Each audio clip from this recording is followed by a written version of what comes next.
आपण सर्व आनंदी असाल अशीच मी अपेक्षा करते। येत्या 30 एप्रिलला आली आहे अक्षय तृतीया। या अक्षय तृतीयाला असं खास महत्व आहे। या दिवशी अनेक जण सोनं चांदी खरेदी करत असतात, पण या दिवशी सुद्धा अतिशय महत्त्वाचं म्हणजे या दिवशी अनेक जण घागर पूजत असतात। म्हणजे अनेक जण जे पितर आहेत त्या पितरांना जेवू घालतात किंवा पितरांची सेवा करतात। अशी मान्यता आहे की आपण जर या दिवशी पितरांना जर काही पितरांच्या नावाने दान केलं, पितरांचं स्मरण केलं, पितरांना जे तर्पण आहे तर्पण विधी केला तर याचं फळ आपल्याला 1% नाही तर 1000% भेटत असतं। अनेक जण अनेक जीवनामध्ये अनेक संकट असतात, समस्या असतात, त्या अनेक गोष्टींना सामोरे जात असतात, पण त्यांना माहीतच नाही की त्यांना पितृदोष असतो। आपण जर या अक्षय तृतीयाला काही उपाय केले, काही सेवा केली तर पितरांचा अखंड वरदहस्त आपल्यावर राहत असतो आणि पितर आपल्यावर खुश होऊन आपल्या ज्या इच्छा आहेत, मनोकामना आहेत त्या पूर्ण करत असतात। मग येत्या अखाजीच्या दिवशी आपल्याला काही सेवा करायची आहे। आता सेवा काय करायची बघा मंडळी, तुम्ही जर काही कामात निमित्त बाहेर गावी असाल तर तुम्ही अगदी ही साधी आणि सोपी सेवा करू शकतात। कारण या पितृदोषामुळे आपल्या अनेक इच्छा, अडलेले काम, मुलींचा विवाह, मुलांचा विवाह यामध्ये विलंब होत असतो आणि या समस्या जर आपण दूर करायच्या असतील तर आपल्याला येत्या अक्षय तृतीयाला आपली जी पितर आहेत त्यांची सेवा करायची आहे। सेवा कशी करायची यासोबत तुम्हाला सासू सासरे नाहीत मग त्यांची जी पूजा आहे विधिवत कशी करायची हेच आज आपल्याला या व्हिडिओमध्ये सांगणार आहे। त्यामुळे व्हिडिओ स्किप न करता अगदी पूर्ण पहा। चॅनलला नवीन असाल तर चॅनलला सबस्क्राइब करा। बघा मंडळी, काही कामानिमित्त आपण जर बाहेर गावी असाल तर तुम्हाला अगदी साध्या आणि सोप्या पद्धतीने पूजा करायची आहे। आता तुम्ही जर बाहेर असाल तर तुम्हाला जी मी साहित्य सांगणार आहे त्या साहित्याची जुळाजुळ होणार नाही। त्यामुळे तुम्ही ज्या ठिकाणी आहेत त्या ठिकाणी तुम्हाला तुमच्या घरातील किंवा तुमच्या रूम मधील दक्षिण दिशा शोधायची आहे आणि दक्षिण दिशेला बसायच्या आधी तुम्हाला एक पाट घ्यायचा आहे, पाटावर थोडेसे तांदूळ टाकायचे आहे। आता ही जी सेवा आहे ही तुम्ही सकाळी, दुपारी, संध्याकाळी केव्हाही करू शकतात, पण जर संध्याकाळी केली अतिशय उत्तम। तो तुम्हाला त्या दक्षिण दिशेला बसायचं आहे, त्यानंतर पाट घ्यायचा आहे, पाटावर थोडेसे तांदूळ टाकायचे आहे, मातीचा दिवा तुमच्याकडे असेल किंवा पंचधातूचा एखादा दिवा असेल, पितळाचा, तांब्याचा, स्टीलचा चालतो, तो तुम्हाला तिथे ठेवायचा आहे। त्यात आपल्याला एक वाट टाकायची आहे, त्यात कोणताही तेल असेल ते टाकायचं आहे आणि त्या दिव्याची वात तुम्हाला दक्षिण दिशेला करायची आहे आणि त्यानंतर तुम्हाला तिथे बसून तुमचे जे पितर आहे त्या पितरांचं स्मरण करायचं आहे, दिवा लावायचा आहे। दिवा लावल्यानंतर तुम्हाला खाली बसायचं आहे। खाली बसताना चुकून आसन घेऊ नका, कारण तुम्ही पितरांची सेवा करत आहात। त्यामुळे पितरांना जे आसन आहे आपण तर्पणच्या दिवशी आसन जे आहे ते घेत नाही। त्यानंतर तुम्हाला जो दिवा आहे तो प्रज्वलित करायचा आहे, त्याची वात जी आहे ती दक्षिण दिशेला लावायची आहे आणि त्यानंतर तुम्हाला 11 वेळेस पुढील मंत्र म्हणायचा आहे। मंत्र पुढील प्रमाणे: ओम पितृदेवताभ्यो नमः, पितृदेवताभ्यो नमः, पितृदेवताभ्यो नमः। हा मंत्र तुम्हाला 11 वेळेस म्हणायचा आहे, हात जोडायचा आहे आणि त्यानंतर तुमचे आजोबाचे जे वडील आहेत त्यांचं तुम्हाला 3 पिढ्यांचं स्मरण करायचं आहे, त्यांना हात जोडायचा आहे, नमस्कार करायचा आहे आणि सांगायचं आहे: हे पितृदेवता, माझ्याकडून काही चूक झाली असेल, माझ्या मुलांकडून, माझ्या पत्नीकडून, स्वतः माझ्याकडून काही चूक झाली असेल तर मला माफ कर। जी ही सेवा माझ्याकडून होईल ती सेवा करण्याचा मी प्रयत्न करणार आहे आणि यापुढे माझ्याकडून जी सेवा जास्तीत जास्त करण्याचा मी प्रयत्न करणार आहे। आमची काही चूक झाली असेल तर आम्हाला माफ करा। तुमचं एखादं अडलेलं काम असेल, मुलीचा विवाह होत नसेल, त्यामध्ये विलंब येत असेल किंवा नोकरीचं काम असेल तर ते तुम्ही त्यांना सांगायचं आहे, हात जोडायचा आहे आणि त्यानंतर तुम्हाला डोकं खाली ठेवून नाक घासायचं आहे आणि नमस्कार करायचा आहे। याने सुद्धा तुमचा प्रखरातला प्रखर पितृदोष नाहीसा होणार आहे। कारण अक्षय तृतीयेला पितरांची सेवा जर केली तर याचं फळ आपल्याला 1% नाही तर 1000% भेटत असतं। असंच या दिवशी अनेक जण माता लक्ष्मी आणि भगवान विष्णूंची सुद्धा सेवा करत असतात।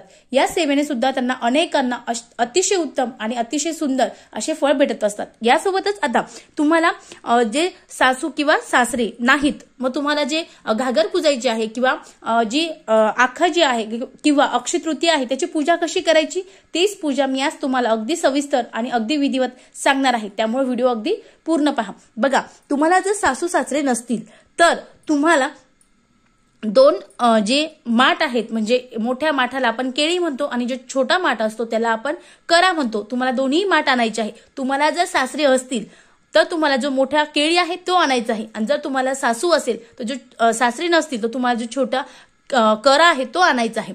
आता आपल्याला तो आणल्यानंतर आपण ही जी तर्पण आहे तो तर्पण विधी आपण अक्षय तृतीयाला दुपारी 12:30 नंतर 3 पर्यंत केव्हाही करू शकतो, पण 12:30च्या आधी तर्पण विधी चालत नाही। पितरांची जी वेळ आहे ती 12:30 ते 3 पर्यंत आहे, त्यामुळे हा विधी आपण 12:30 ते 3 पर्यंत केव्हाही करू शकतो। त्यासोबत तुम्हाला शक्य असेल तर तुम्ही नवीन माठ आणा आणि नवीन माठ आणून एखादे गरजू आहेत त्यांना पाणी भरून तो माठ तुम्हाला दान करायचा आहे। याने सुद्धा आपले जे पितर आहेत ते आपल्यावर खुश होतात आणि भरभरून आपल्याला आशीर्वाद देत असतात। आता आपल्याला जे सासू सासरे नाही मग आपल्याला जी पूजा आहे ती कशी करायची तर बघा, आपल्याला दुपारी 12 वाजता दक्षिण दिशेला दिवा लावायचा आहे. यासोबत आपल्याला दक्षिण दिशेला तोंड करून धूप दीप अगरबत्ती लावायची आहे. त्यानंतर आपल्याला एक चौरंग किंवा पाट घ्यायचा आहे. त्यावर आपल्याला एक पत्तरवाळी असते, ती पत्तरवाळी घ्यायची आहे. तुम्ही अगदी ती साधी प्लॅस्टिकची किंवा ती मोहाच्या पानाची असती ती सुद्धा घेऊ शकतात.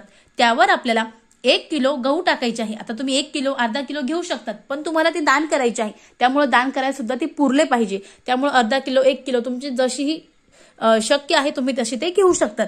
त्यानंतर सगळ्यात महत्वाचं, आता मी तुम्हाला आधीच सांगितलं की आपल्याला एक केळी आणि एक करा आणायचा आहे. मग आता जी केळी आणली आहे ती केळी आपल्याला त्या गव्हावर ठेवायची आहे. त्यामध्ये पाणी भरायचं आहे. त्यामध्ये 1 सुपारी आणि 1 रुपया टाकायचा आहे. थोडंसं हळदी कुंकू टाकायचं आहे. त्यानंतर दुसरा जो करा आणला तो करा आपल्याला त्यावर ठेवायचा आहे आणि त्या करामध्ये सुद्धा आपल्याला पाणी टाकायचं आहे.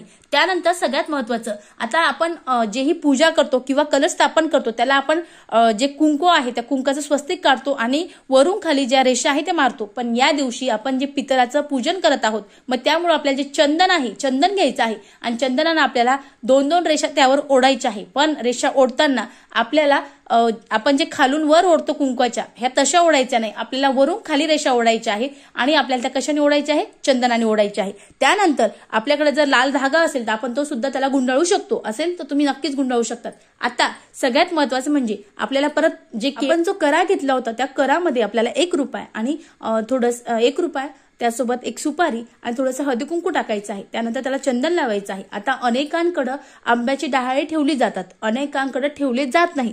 तुमच्या घरामध्ये जशी परंपरा आहे तसं तुम्ही करू शकतात. आता अनेकांकडे जो करा आहे म्हणजे केळी आणि करा, त्या कराच्या वर अनेकांकडे खरबूज ठेवली जातात किंवा अनेकांकडे जे आंबा आहे तो ठेवला जातो. तुमच्याकडे जी पद्धत आहे तुम्ही त्या पद्धतीने त्यावर ठेवू शकतात किंवा अनेक काही दुसऱ्या वस्तू ठेवल्या जातात.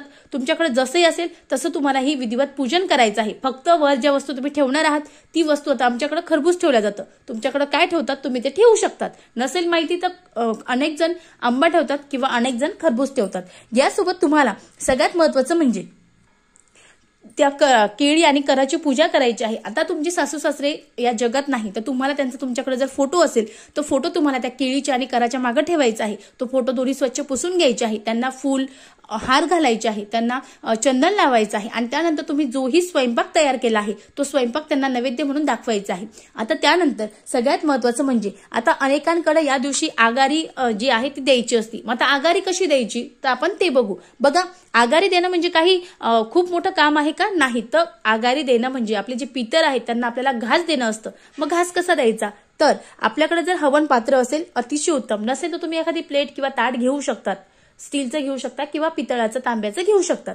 त्या पात्रामध्ये आपल्याला थोडीशी गौरी आहे शेणाची, ती गौरी घ्यायची आहे. त्यासोबत त्यामध्ये आपल्याला शुद्ध गाईचं तूप टाकायचं आहे आणि त्यानंतर थोडासा कापूर टाकायचा आहे आणि ते आपल्याला पेटून घ्यायचं आहे. त्यानंतर दरवाजामध्ये म्हणजे जो मुख्य दरवाजा आहे त्या मुख्य दरवाजामध्ये आपण जोही स्वयंपाक तयार केला तो स्वयंपाक सगळा जो स्वयंपाक आहे किंवा जो नैवेद्य आहे तो सगळा एकत्र करायचा आहे. त्याचा पूर्ण काला करायचा आहे आणि त्यानंतर थोडासा जो काला आहे तो आपल्याला त्यावर टाकायचा आहे आणि त्याला ती आपल्याला आगारी द्यायची आहे आणि आपल्या पितरांचं स्मरण करायचं आहे. याला आपण पितरांना घास देणं असं म्हणतो किंवा पितरांना घास टाकणं असं सुद्धा म्हटलं जातं. त्यानंतर जो उरलेला आहे जो घास आपण एकत्र केला किंवा तो चुरा केला तो जर उरला असेल तर तुम्ही गायीला खाऊ घालू शकतात. आता असंच तुमच्या सासू सासऱ्यांचं जे आपण अक्षय तृतीयाला पितर आहेत किंवा तर्पण आहे ते करत आहोत, मग एखादा सवाष्ण ब्राह्मण तुम्ही तुमच्या घरी जेवायला बोलू शकतात. कोणी येत असेल अतिशय उत्तम. जर तुम्ही त्या दोघांचे ताट वाढून ठेवले असेल किंवा फक्त सासऱ्यांचं वाढलं असेल किंवा फक्त सासूचं वाढलं असेल किंवा दोघांचंही वाढलं असेल, जर कुणी तुमच्याकडे जेवण्यासाठी आलं नाही तर तुम्ही ते जो नैवेद्य आहे तो गायीला खाऊ घालू शकतात. पण तुमच्या आजूबाजूला जर गायी नसेल तर तुम्ही एखाद्या मोठ्या झाडाखाली तो नैवेद्य ठेवू शकतात. अगदी एखादे प्राणी मात्रा किंवा पक्षी ते खाऊ शकतात. यासोबत सगळ्यात महत्वाचं म्हणजे आता तुम्हाला जर फक्त सासू असेल तर तुम्ही फक्त खालचा जो माठ आहे तो आणायचा आहे म्हणजे केळी. आणि जर तुम्हाला आपण जो कर आणि जो करा आहे आणि त्यासोबत जी केळी आहे त्याचं पूजन केलं आहे, मग ते केलेलं करा आणि केळीचं काय करायचं, जो आंबा आहे किंवा जो खरबूज आहे त्याचं काय करायचं तर आंबा आणि जो खरबूज आहे तो तुम्हाला दान म्हणून द्यायचा आहे. त्यासोबत तुमच्याकडे जर एखादी गुरुजी पूजा सांगायला आले असतील किंवा आजूबाजूला गुरुजी असतील तर तुम्ही त्यांना तो करा आणि केळा पाण्याने भरून त्यांना दान करायचं आहे. खाली रिकामा देऊ नका, पाण्याने भरूनच तुम्हाला दान द्यायचं आहे. त्यासोबत सगळ्यात महत्वाचं म्हणजे जर गुरुजी नसतील तर मग एखाद्या मंदिरात ठेवा. मंदिरात शक्य नसेल तर एखादं मोठं झाड असेल तर त्या झाडाखाली किंवा एखाद्या गरजूला तुम्ही तो माठ म्हणजे केळी आणि करा देऊ शकतात. यासोबत जे केळी आहे खरबूज आहे ती सुद्धा तुम्ही एखाद्या गरजूंना किंवा गुरुजींना किंवा मंदिरात दान करू शकतात। बघा, अतिशय साध्या पण अतिशय सोप्या पद्धतीने आपल्याला अक्षय तृतीयाला आपले जे पितर आहेत त्यांचं स्मरण करायचं आहे, त्यांना आगारी आहे ती टाकायची आहे, त्यांना त्या दिवशी तुम्हाला जेवू घालायचं आहे। यामुळे आपले जे प्रखर पितृदोष आहे तो प्रखर पितृदोष नाहीसा होतो। आपल्या जीवनात अनेक अडचणी आहेत, त्या सर्व अडचणी दूर होत असतात। अगदी साधी सोपी माहिती होती पण अतिशय महत्त्वाची आहे। व्हिडिओ कसा वाटला कमेंट्स करून नक्की सांगा। काही प्रश्न असेल तर कमेंट्समध्ये विचारा, मी नक्कीच उत्तर देण्याचा प्रयत्न करेन। व्हिडिओ आवडला असेल तर चॅनलला सबस्क्राइब करा। परत भेटू एका नवीन व्हिडिओमध्ये। श्री स्वामी समर्थ। धन्यवाद।